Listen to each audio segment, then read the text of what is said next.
রাসূলুল্লাহ সাল্লাল্লাহু আলাইহি ওয়াসাল্লাম বলেন সাল্লাল্লাহু আলাইহি ওয়াসাল্লাম যে জাহান্নামে আমাকে মেরাজের রাতে জাহান্নাম দেখানো হয়েছে।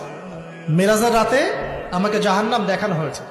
তো সেখানে আমি দেখলাম যে কিছু মানুষকে এই জাহান্নামীদের রক্ত আর পুষ খেতে দেয়া হচ্ছে। মানে আল্লাহ জানেন কেমন করে রক্ত আর পুজ পান করতে দেয়া হচ্ছে। কারণ জাহান্নামে পিপাসা লাগবে না, ক্ষুধা লাগবে না, ক্ষুধা লাগবে।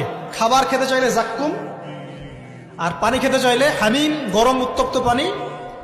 আর যে রক্ত আর পুজ, রক্ত আর পুজের একটা মিশ্রণ খেতে দেয়া হচ্ছে। তো নবী সাল্লাল্লাহু আলাইহি ওয়াসাল্লামকে সাহাবীরা পরে জিজ্ঞাসা করলেন, ইয়া রাসূলুল্লাহ, কোন পাপের কারণে তাদেরকে এই শাস্তি দেয়া হচ্ছে? নবী করিম সাল্লাল্লাহু আলাইহি ওয়াসাল্লাম বললেন, তাদেরকে এই শাস্তি দেয়া হচ্ছে একটা পাপের কারণ, সেটা হলো মাদক দ্রব্য সেবন করা।